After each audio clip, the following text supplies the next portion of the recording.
So, hello people. It's me Aki. I'm a 12th grader and a JE student. Welcome and welcome back to my channel.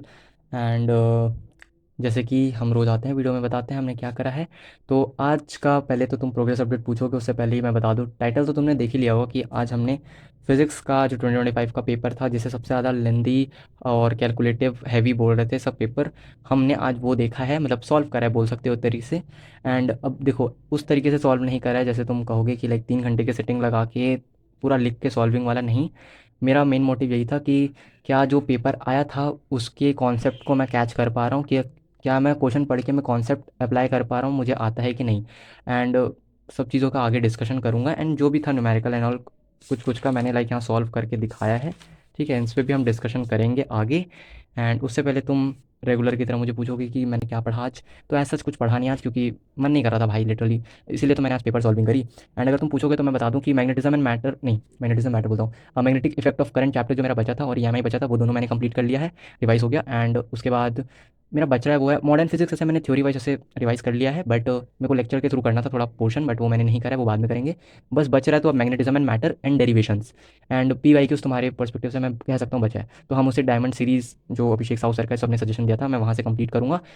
मे भी 2 दिन के अंदर थोड़ा थोड़ा करेंगे, क्योंकि पार्शली दूसरे सब्जेक्ट का पढ़ना शुरू करूँगा, तो हमारा हो जाएगा। ठीक है, तो चलो लाइक स्टार्ट करते हैं सेट 3। और ये गूगल ने बताया, ठीक है, उस हिसाब से कर रहा हूँ कि गूगल ने बताया है कि क्वेश्चन पेपर कोड था उसका 555 एंड 3, और बट मेरे पास था 5573।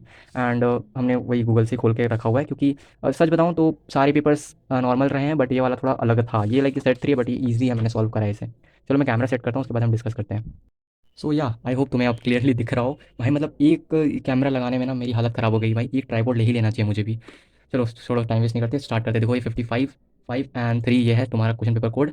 एंड मैं स्टार्ट करते लाइक तुम न्यूमेरिकल, मतलब तुम्हारा स्टार्टिंग से ही न्यूमेरिकल है पूरा। ठीक है, ये वाला फर्स्ट करोगे, ये न्यूमेरिकल है, तो चलो नॉर्मली ईजी था। एक ही कॉन्सेप्ट लग रहा है डायरेक्टली, लाइक मीडियम वाला तुम डायरेक्टली कर सकते हो उसको। ठीक है, गिवन जो है उसको तुम डिवाइड कर दोगे म्यू से, मतलब जो रिफ्लेक्टिव इंडेक्स है, तुम्हारा आंसर आ जाएगा। सेकंड वाला भी नॉर्मली है मुझे लगा, बट ये जो थर्ड क्वेश्चन है ना, होप से तुम्हें क्वेश्चन दिख रहा हो लाइक ये वाला। 4 point charges q each are held at four corners of a square of a side l, the amount of work done in bringing a charge q from infinity to centre of the square will be. अब ये भाई एक marks में पूछने लायक question नहीं था मेरे ख्याल से। क्यों पता है? क्योंकि देखो ये इसका सॉल्यूशन है, ये पूरा एक पेज में मेरे को लगा है। ठीक है, ये तुम्हारा ऐसा है, इसमें तुम्हें इस चार्ज क्यू को लाना है, तो इसमें तुम्हारा वर्क डन ही पूछा ना, आई थिंक सो। हाँ, वर्क डन पूछा है। तो ये वाला तो हमने बैच में करा था, तो हमने आता है, मतलब लिटरली भाई ये अच्छा क्वेश्चन था भाई, एक मार्क्स के लिए नहीं था, इससे बेटर का डिजर्विंग था ये। अब आगे बढ़ते हैं। तो बाकी फिर सेकंड ये कॉन्सेप्ट वाला ही क्वेश्चन था एक नॉर्मल, ये भी एक ठीक ठाक था, ये भी नॉर्मली कॉन्सेप्ट वाला था। अब तो मैं तुम्हें बताऊँ, अगर तुम सॉल्विंग करोगे ना, इसका आंसर तुम एआई से मत लेना, तुम डायरेक्टली लाइक जो ऐसे यूट्यूब वीडियोस में बताते हैं ना आंसर, इनसे करना, क्योंकि भाई इसका आंसर एआई गलत बता रहा था भाई। मतलब आंसर आई थिंक इसको इसका 4r/3 आया है, एक बार उसने r/4 बताया और एक बार उसने इन्फिनिटी बताया। ये भी हमने बैच में करा है। अब उसके बाद कुछ क्वेश्चन जैसे कि ये क्वेश्चन, ये भी तुम कर सकते हो। एंड बट देखो इन सब क्वेश्चंस का क्या है ना कि जैसे ये वाला क्वेश्चन नंबर 6 है, इसमें डायरेक्ट है तो फॉर्मूला बेस्ड, बट तुम्हें सारे फॉर्मूलाज अच्छे से आने चाहिए, तुम डिराइव कर सको। लाइक तुम डायरेक्टली अगर ये फॉर्मूला लगाओगे तो आंसर आ जाएगा, बट इसको यहाँ तक पहुँचने के लिए ना तुम्हें लाइक m/q का वैल्यू चाहिए, तो उसके लिए तुम यहाँ से यहाँ उतरोगे, एनर्जी से काइनेटिक एनर्जी से यहाँ, फिर यहाँ तक जाओगे। तो बेसिकली तुम्हें कॉन्सेप्ट भी स्ट्रॉन्ग रखना था इसमें। एंड उसके बाद ये वाला देखो, which of the following rays coming from the sun plays an important role in maintaining the earth warm. अब मेजरली लोगों को, जहाँ तक है देख, हम जैसे बोल रहा हूँ ना भाई, हम एवरेज स्टूडेंट्स इस सब पे ध्यान नहीं रखते हैं, और जो टॉपर होते हैं वो तो सब चीज़ चाट के रखते हैं ना, तो उन्हें तो कुछ है नहीं। अब मैं तुम्हें बताता हूँ, ये एनसीईआरटी के लाइन में से क्वेश्चन है। तुम इसका बताओ, अगर तुम जर्नली तुम पढ़ के नहीं करोगे, तुम्हें क्या लगेगा, सन से एक ही रे आती है, वही यूवी रे सोचते हैं हम। तो यहाँ पर यही गलती होती है। मैं तुम्हें इसका दिखाता हूँ, एक सेकंड। लाइक देखो एनसीईआरटी में डायरेक्टली गिवन है, infrared radiation also plays an important role in the maintaining the earth warm वाला। ठीक है, यही वाला पूछा गया इसमें। तो द थिंग इज, इसलिए मैं कह रहा था कि कुछ पार्ट्स का एनसीईआरटी पढ़ लेना, जैसे कि इलेक्ट्रोमैग्नेटिक स्पेक्ट्रम वाला पार्ट पढ़ लेना भाई, इससे जो क्वेश्चन स्टेटमेंट वाले बन रहे हैं ना, तुम्हें इसका नॉलेज होना चाहिए। ठीक है, भले लास्ट दिन बैठोगे ना, उस दिन ये सब देख लेना, बाकी तो यूनिट एंड डायमेंशन है। देखो ये भी वैसे ही, इसमें तुम्हें फॉर्मूला के बेसिस पे तुम्हें आना चाहिए। लाइक इसका मैंने शॉर्ट में बनाया था आंसर, मैं तुम्हें अगर दिखाऊँ तो लाइक फॉर्मूला बेस्ड है डायरेक्टली। अगर ये तुम्हें फॉर्मूला पता है, p is equal to h by lambda, तो तुम्हें अगर ये पता है लाइक क्या बोलते हैं इसको, सीरीज अगर तुम्हें पता है, तुम यहाँ से लैमडा की वैल्यू के हिसाब से तुम आंसर कर जाओगे। बेसिकली पूछ रहे विच of the following EM waves has photon of the largest momentum. तो लार्जेस्ट मोमेंटम उसका ज़्यादा होगा जिसका लैमडा का वैल्यू कम होगा, तो जिसका लैमडा कम उसका मोमेंटम ज़्यादा, डायरेक्ट ऐसा ही आंसर आएगा। ठीक है, एंड बाकी ये तो तुम न्यूमेरिकल वाला पोर्शन है, ये भी कर सकते हो। एंड आगे बढ़ते हैं। असर्शन रीज़न, वही कॉन्सेप्ट आना चाहिए, बेसिक सी बात है यहाँ तो। एंड आगे बढ़ते हैं, आगे बढ़ते हैं, आगे बढ़ते हैं। उसके बाद ये इस टाइप के क्वेश्चंस, ठीक है। इसका मैं तुम्हें बताता हूँ। ये जैसे 2 मार्क्स का क्वेश्चन है, ठीक है। अब इसके लिए तुम्हें कम से कम वहाँ आधा पेज तो लिखना ही पड़ेगा, आधा से 1 पेज।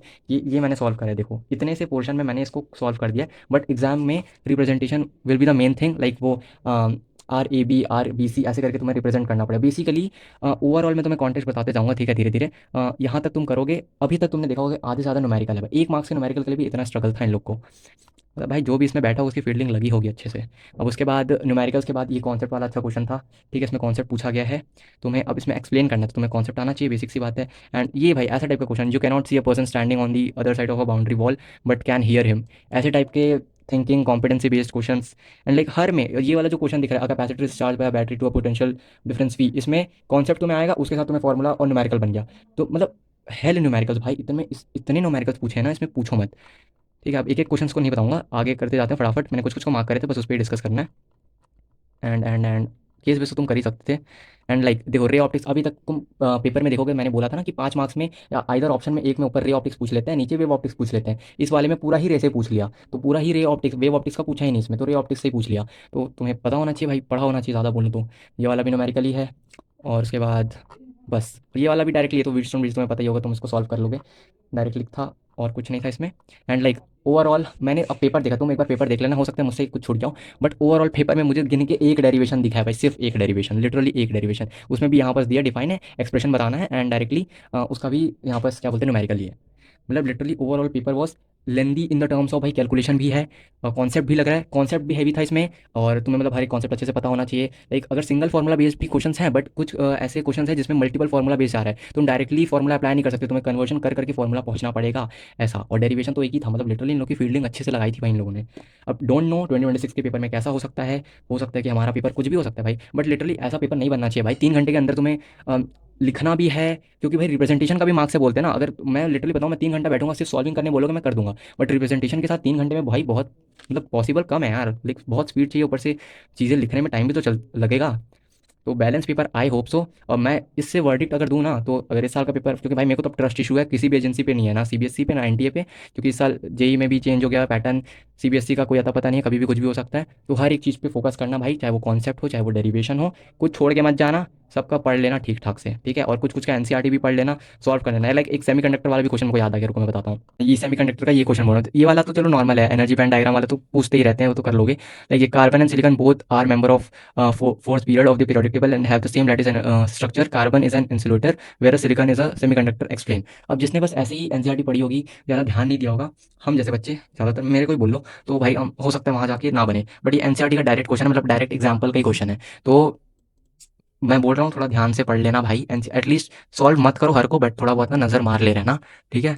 बस इतना ही था, इसमें और कुछ नहीं है। एंड लाइक कोई भी क्वेश्चन आए भाई, छोड़ के मत आना बोर्ड एग्जाम में, कुछ भी जो हो भाई, एडी चोटी का अपना थ्योरी लगा लेना और कर लेना। जैसे अगर मैं गया होता, मेरे को नहीं होता ना, वही सब मैं भाई पूरा एटॉमिक स्ट्रक्चर का थ्योरी लगा देता कि कौन से ऑर्बिट में इलेक्ट्रॉन है, कैसे निकाल सकते हैं, नहीं निकाल सकते, आयोनाइजेशन एनर्जी क्या, फलाना ढिमकाना।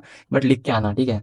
तो बस और कुछ नहीं इस वीडियो में, मेरे को बस यही एक्सप्लेन करना था। अब बाकी की बातें हम कल के में करते हैं, आगे हम क्या क्या पढ़ेंगे हम उन सबको भी डिस्कस करेंगे, ठीक है, subject to subject. So that's all for today's video, मिलते हैं नेक्स्ट वीडियो में। टेक केयर, पढ़ते रहो and comment down your study updates. Bye bye.